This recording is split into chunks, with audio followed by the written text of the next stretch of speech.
You are looking live at the Music Box in San Diego, California. Getting that care opportunity out to other people, getting the message out to other people, there are ways that we can help you through this disease. And I can assure you personally that the outcome of the process is very positive.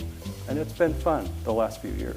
So a lot of patients who get put through these processes, such as step therapy, non-medical switching, they don't really know it's even occurring to them. And so what we're trying to do here is just raise awareness, so once they understand what's going on, then they can mobilize, they can speak up, they can talk to their doctors, ask for help, and really be their own advocate. They can find their voice, so to speak.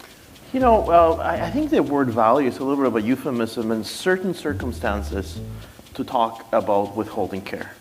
We have to look at value for what value is. So when we think about value, we think about cost, we think about gains. We think about gains not only in life, but in people returning to an economic activity in society. So I'm very, very concerned when the word value is being used right now, particularly value frameworks, that it's really a euphemism for rationing. I think we as a profession need to remain focused on doing the best for patients and not bring those third-party considerations from whatever perspective they come into that decision-making process. You see the survival curves come like this. The survival is clearly there. And I think if some of these frameworks are put into place, I think we're putting a handbrake on the speed to that curve and how that curve is rising. There is a disparity that the United States is a cauldron of innovation, and we pay a higher price, but guess what? We also have early access, and I think whatever we're doing right now will be the legacy for the treatment for the future. So I hope that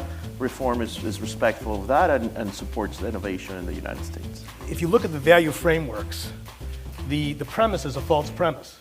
The premise is that medicines are too expensive, cancer drugs in particular are too expensive, and they're going to blow up the economy. Now, no healthcare economist, who would call himself economist, would look at that statement and say that's true, because it's just the opposite. It's because of the use of new medicines that people are living longer, producing more, spending less time in the hospital. ICER says that only 28% of myeloma patients should receive these new drugs in second and third line settings.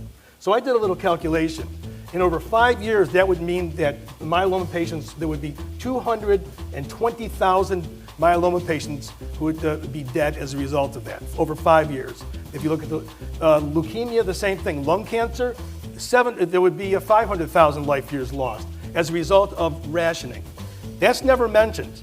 And you ask, I ask you, and I ask, is that value? Whose value is that? But what's important to me is not the marathons. What's important is my wife and daughter, they're here with me, and the 13 years that we've had to love each other, and the fact that I've lived to meet my grandchildren.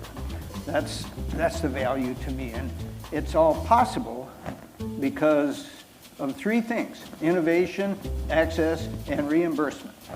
Myeloma evolves, myeloma mutates, and the combination of medications that I'm on now will eventually stop working. We know that's the case.